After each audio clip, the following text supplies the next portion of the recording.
Olá, meus amigos, seja muito bem-vindo ao nosso canal. Hoje nós vamos estudar Apocalipse capítulo 12. Gostaria que você se inscrevesse no canal e compartilhasse esse vídeo para um amigo ou para uma amiga. Apocalipse capítulo 12 eu quero intitular A Mulher, o Menino e o Dragão. O tema do Apocalipse capítulo 12. João, ele viu um grande sinal no céu, uma mulher vestida do sol, com a lua debaixo dos pés e uma coroa de 12 estrelas na cabeça. Mas essa mulher, ela se achava grávida e gritava com dores de parto. De repente, João vê um outro sinal no céu. Agora ele vê um dragão vermelho com 7 cabeças e 10 chifres, e nas suas cabeças 7 diademas. E a Bíblia diz que João viu que esta mulher estava grávida e que esse dragão tanto perseguia a mulher como também perseguia a criança. A criança foi arrebatada para o céu, para Deus, mas a mulher, Deus encontrou um lugar para ela no deserto e sustentou durante 1260 dias. Que visão impressionante. Meus amigos, a Bíblia fala que esta mulher se achava grávida. E a mulher de Apocalipse, capítulo 12, ela é uma mulher virgem. E ela tem uma lua debaixo dos pés e uma coroa com 12 estrelas na cabeça. Esta mulher, de acordo com Efésios 5:22, representa a igreja de Deus, tanto no Antigo como no Novo Testamento. As 12 estrelas são as 12 tribos de Israel e os 12 apóstolos. E esta mulher está gritando com dores de parto. Simboliza que a igreja do Antigo Testamento ansiava o Salvador. E a lua debaixo dos seus pés, porque a lua não tem luz própria, mas reflete a luz do sol. A igreja do Antigo Testamento, tudo o que acontecia ali no antigo Israel, a matança do cordeiro, Paulo diz em Colossenses 2:26, que era apenas sombra do sol, ou seja, daquilo que haveria de vir. Jesus é o sol da justiça, Malaquias 4:2, aonde essa mulher, que é a igreja, estava vestida. A igreja verdadeira de Apocalipse 12 é totalmente diferente da igreja meretriz ou a igreja falsa de Apocalipse capítulo 17. Apocalipse capítulo 12 fala de uma mulher pura, vestida com o sol, uma mulher preparada para Cristo, que é o noivo. E a Bíblia diz em Efésios 5:27 que Deus preparou essa noiva dele, tirando todas as rugas e as manchas, deixando ela uma igreja gloriosa. Meus amigos, agora esse outro sinal que ele viu, o grande dragão, é exatamente a figura do diabo, porque a própria Bíblia diz isso. Apocalipse 12:9 diz que esse dragão é a antiga serpente, mas também representa as agências ou os agentes ou os governos que perseguiram o povo de Deus. Percebe que o dragão tinha 7 cabeças e 10 chifres e 10 coroas. A figura de Apocalipse capítulo 12 de uma mulher e de uma serpente me lembra também a figura de Eva e uma serpente. Há um paradoxo entre o primeiro livro da Bíblia e o último livro da Bíblia. Mas, meus amigos, o que representa essas 7 cabeças do dragão? O que representa essas coroas, esses chifres? É interessante que a cabeça é superior aos chifres. Então, as cabeças são poderes maiores e os chifres são poderes menores, de acordo com a palavra do Senhor. E já as coroas, os diademas, representam governos. Qual foi o primeiro governo, ou rei, ou reino que perseguiu o povo de Deus? Não foi o Egito? Depois vieram quem? Os assírios, depois a Babilônia, depois os medos e os persas, depois a Grécia, depois a Roma e depois Roma papal. Esse representa os agentes do diabo. As 7 coroas é uma contrafação das coroas que tem na cabeça de Deus. Apocalipse 19:12. Meus amigos, também há um paralelo e há uma semelhança, que não são os mesmos animais, de Apocalipse capítulo 12, versículo 3 e Apocalipse capítulo 13, versículo 1. Um animal com 7 cabeças e 10 chifres, mas não tem coroas, mas sim nome de blasfêmias, representando ali exatamente um poder. De acordo com Daniel 7:17, um animal é símbolo de um poder. Percebe que Apocalipse capítulo 13, versículo 3, o dragão dá toda a autoridade a essa besta, dá o seu poder e o seu trono. Quem será essa besta de Apocalipse 13? Essa será a cena do nosso próximo vídeo. Meus amigos, A Bíblia diz que houve uma batalha no céu. Percebe que, diante da visão do Apocalipse capítulo 12, agora nós temos agora um flashback. O que aconteceu no princípio. Ou seja, agora João vê a igreja lá no céu, a igreja que representava os anjos de Deus, em uma crise, em um conflito. E esse conflito foi contra o dragão. E o dragão saiu perdedor, mas Miguel saiu vencedor. Ao receber a derrota, o dragão foi expulso do céu e foi exatamente atirado para aqui na terra. O dragão, sabemos quem é. É Satanás, o diabo, o acusador. Mas quem é Miguel? Vamos já saber. O dragão, com a sua cauda, arrastou uma terça parte das estrelas. Apocalipse capítulo 1, versículo 20, estrelas são os anjos. Então o diabo ele enganou uma terça parte. Mas o diabo, o dragão, são apenas figuras, são apenas símbolos para poder representar um ser que ao sair das mãos de Deus era perfeito. Ezequiel 22, 13 ao 16. E esse ser perfeito tinha um cargo importantíssimo. O seu cargo era o cobridor, ou querubim. Ele saiu das mãos do Criador perfeito, mas um dia achou-se iniquidade nele. A palavra iniquidade significa anomia, significa rebelião à lei. E ele pecou, ou ele transgrediu essa lei. E ele profanou a sua posição. A Bíblia diz que ele se levantou contra Deus ou tentou usurpar o trono de Deus. Mas ele não teve vitória, porque o Senhor viu no coração dele um sentimento chamado orgulho ou autoadoração. Ele dizia no coração dele: subirei às estrelas do céu, serei semelhante ao Altíssimo. Meus amigos, enquanto Jesus desceu, Satanás, o dragão, queria subir. Olha o paradoxo. Quem é Miguel? Meus amigos, de acordo com Daniel, Miguel é o grande príncipe. E o grande príncipe ele foi ungido na 79ª semana das 70 semanas. Daniel, capítulo 9, versículo 25.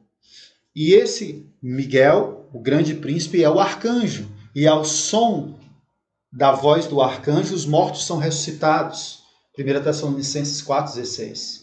Ele foi exatamente pelejar contra o dragão no céu, mas também ele foi reivindicar o corpo de Moisés. Judas capítulo 9. Esse Miguel é um dos títulos de Jesus, o arcanjo ou o superior ao anjo. Meus amigos, Miguel é um dos nomes de Jesus e representa o Cristo, o Salvador. Ele é Miguel quando enfrenta o dragão, mas quando ele se revela para nós, ele é Emanuel. Ele levou a primeira derrota no céu, o dragão, e ele foi expulso para a terra. Mas ele não se conformou com a derrota. Agora ele procurou matar Miguel, que, de acordo com a Bíblia, a palavra de Deus, estava agora para ser o salvador do mundo. Meus amados, a partir desta batalha no céu, ele foi expulso para a terra. Mas será que ele ainda teve acesso à terra? Depois dessa batalha no céu que ocorreu no princípio?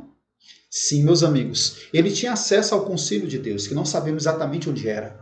Jó capítulo 1, versículos 6 e 7, diz que Satanás ele veio representar o planeta Terra. Ora, ele é usurpador. Quem na realidade era para estar nesse concílio era Adão, mas ele usurpou a terra, levando Adão ao pecado. Meus amados, Satanás, diabo, teve a sua derrota no céu por Miguel, Cristo, e agora ele tenta devorar o Filho, ou seja, Jesus que se tornou homem através de Maria. Mas a palavra do Senhor diz que ele foi com tudo para cima do Filho, ao ponto de usar Herodes como um assassino das crianças de Belém. Todas as crianças de Belém, até os 2 anos de idade, foram executadas por Herodes. E a palavra do Senhor diz que se cumpriu uma profecia de Jeremias 31,15, que diz que Raquel chorava pelos seus filhos. Ela não quer ser consolada, pois todos estão mortos. Muitas criancinhas morreram por ódio e por inveja de Herodes. 2 anos ali na cidade de Belém. Mas a palavra de Deus diz que o anjo apareceu a José e José foi para o Egito com Jesus e Maria. Se cumprindo a profecia de Salmo que diz: do Egito chamei o meu filho. Meus amigos, a palavra do Senhor diz que o varão, também teve vitória sobre a serpente. Aonde nossos pais fracassaram no jardim, nosso Salvador venceu o dragão no deserto. E ele ressuscitou e ele foi elevado ao céu. Apocalipse capítulo 5. Ele é digno de abrir o livro, porque ele há de reger todas as nações. O Filho do Homem, o Salvador, que agora também venceu o dragão aqui na terra. Agora o ódio do dragão estava lançado contra o Filho. Mas na cruz do Calvário, quando ele diz, Pai, entrego a ti o meu espírito, ele pisou a cabeça da serpente, cumprindo a profecia de Gênesis 3, 15 e 16. Nesse exato momento, o diabo, o dragão, ele deixou de ter acesso aos concílios de Deus, porque agora o representante do mundo não era mais o diabo, mas era o próprio Cristo Salvador. Ele, Satanás, é usurpador. Por que então, já que Cristo é o proprietário do mundo, por que então há brigas, há contendas, há pandemias, há vírus, há Covid? Ora, porque Satanás ele tem posse do planeta, mas ele não é o proprietário. Muito em breve o Senhor virá e vai tomar posse desse reino, pois esse reino foi comprado com seu sangue na cruz do Calvário e foi redimido pelo sangue do Cordeiro. Agora o ódio da serpente não estava mais contra o Filho, porque o Filho está no céu, intercedendo por mim e por você. Agora o ódio da serpente se virou contra a mulher, contra a igreja, porque mulher simboliza a igreja. Mas Deus preparou o deserto para receber essa mulher, assim como Deus guardou o povo de Israel lá no deserto e o alimentou espiritualmente com a lei e alimentou fisicamente com o maná. A mulher, agora a igreja, durante um período de 1260 dias, foi sustentada pelo Senhor.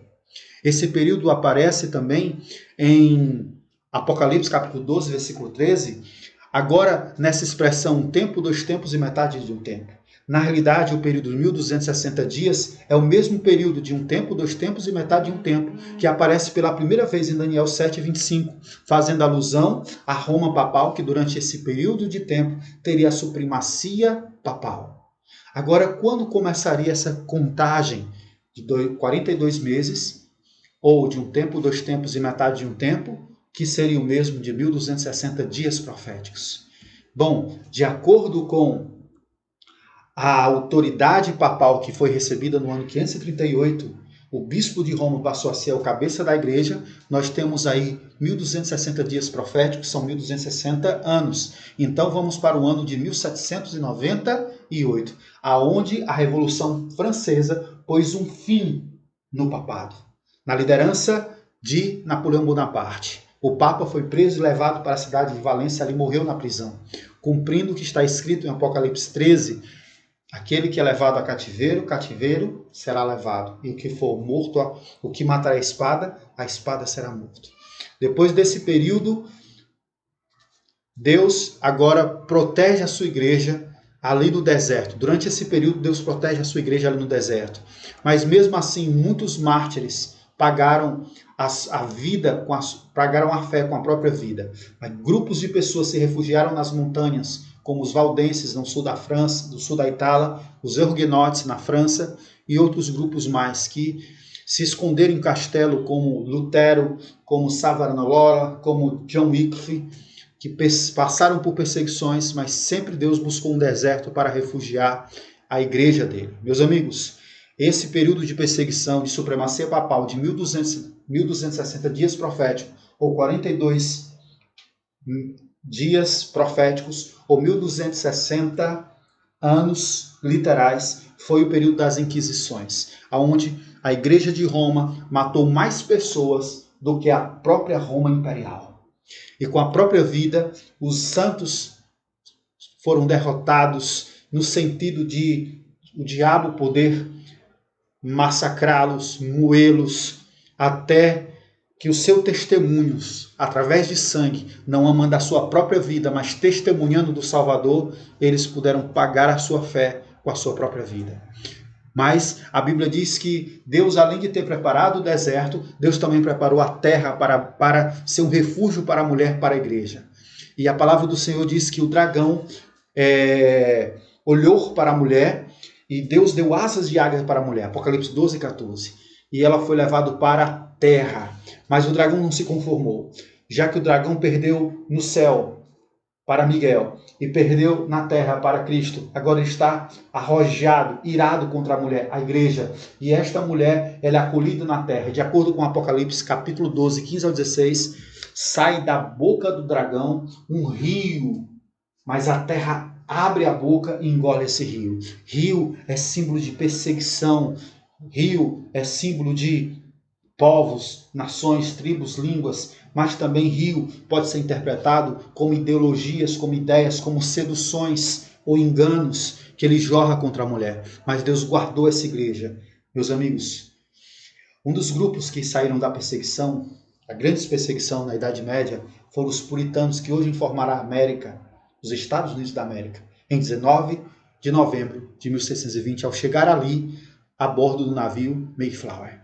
Meus amados, a igreja teve vitória porque ela é a igreja de Cristo. Deus preparou o deserto e agora Deus preparou a terra.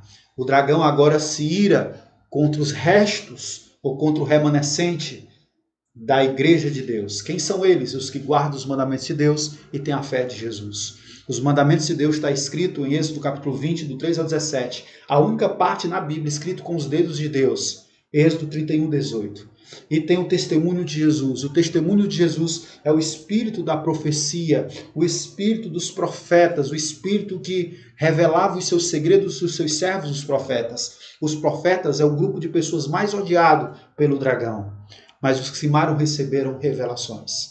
Meus amados, eu quero finalizar fazendo um apelo.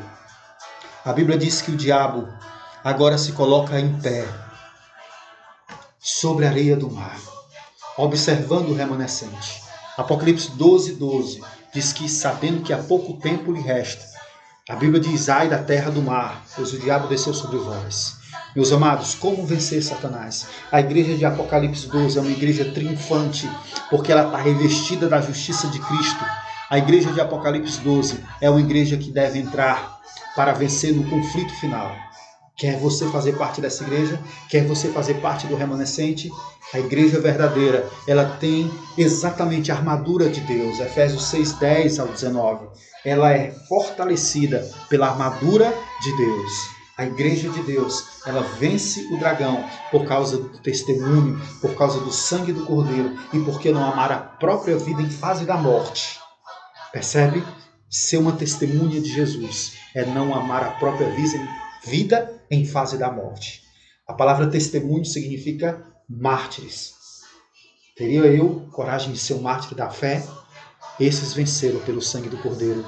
Como vencer o dragão? Aproxime-se do Senhor, estude a palavra de Deus, suplique pelo batismo do Espírito Santo, dedique tempo à oração, ao jejum, fuja da aparência do mal, evite as más companhias, seja um missionário do Senhor. Só assim você vai ter a vitória. A palavra de Deus diz: o diabo, vosso adversário, anda de redor, ele anda observando.